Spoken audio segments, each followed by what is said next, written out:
ఈ సచివాలయంలో బొత్స సత్యనారాయణ మాట్లాడుతున్నారు. ఇప్పుడు లైవ్ ద్వారా చూద్దాం.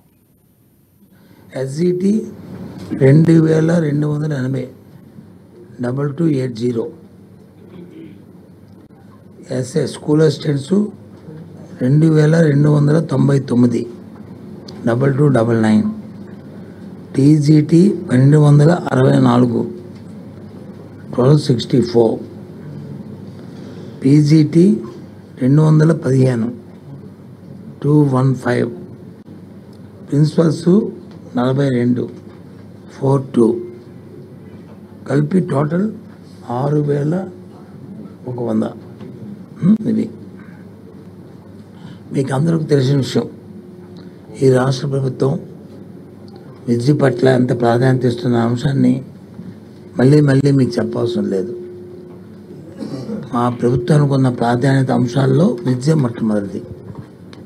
సుమారు ఈ 5 సంవత్సరాల్లో 73,000 కోట్ల రూపాయలు దీని మీద ఖర్చు చేసిన విషయం నేను అసెంబ్లీలో సాక్షాత్తు గవర్నర్ గారే వారి ప్రసంగంలో చెప్పారు.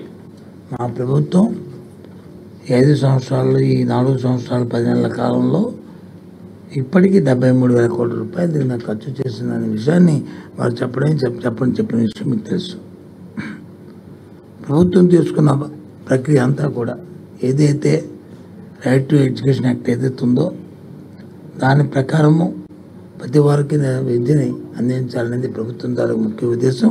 మా ముఖ్యమంత్రి గారు జగన్మోహన్ రెడ్డి గారి ప్రధానమైన ఆలోచన. విద్య అంటే మామూలుగా ఏదో బడుల్లో డే టు డే చెప్పిన యాక్ట్ కాకుండా ఏదైతే ప్రపంచంలో గ్లోబల్ సిటిజన్గా ఉండాలంటే వారికి అవకాశమైన విద్య, ఏ విద్య అయితే ఏ చెప్తే, ఏ సిలబస్ చెప్తే, ఏ పాఠాలు చెప్తే వాళ్ళు సస్టైన్ అవుతారో దాన్ని ఇక్కడి నుంచే ముందు ఫౌండేషన్ స్థాయి నుంచే, పాఠశాల స్థాయి నుంచే వాళ్ళకి వచ్చి రావాలన్న ఆలోచనతోనే ఇవాళ ఈ ప్రభుత్వం కార్యక్రమం చేస్తున్న విషయాన్ని కూడా చెప్తున్నాను. దాని ముఖ్యంగా మా ముఖ్యమంత్రి గారు డే టు డే ప్రతి నెలకి 2 సార్లు రివ్యూ చేస్తూ మా అధికారుల్ని, మమ్మల్ని అందరినీ కూడా ఎవరు ఏ సలహా చెప్పినా, సూచన చెప్పినా అన్నీ చూసుకుంటూ ప్రపంచ పరిస్థితుల్లో, దేశ పరిస్థితులను ఆలోచన చేస్తూ దానికి తగ్గట్లు మరి ఇవాళ మా ప్రభుత్వం తాలూకా మరి కార్యక్రమం చేస్తున్నాం. అవసరమైన దిగంగా కార్యక్రమాన్ని మార్పులు చేర్పులు చేస్తున్న విషయం కూడా తెలుసు. ప్రభుత్వంలో ఉన్న 45,000 పాఠశాలలు ఏవైతే ఉన్నాయో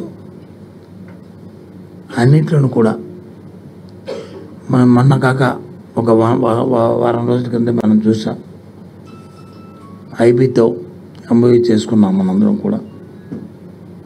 ఎందుకంటే ఏదైతే ఇందాక చెప్పిన ప్రపంచ స్థాయిలో వచ్చి స్టూడెంట్స్ సస్టైన్ అయ్యి వారికి అన్ని అవకాశాలు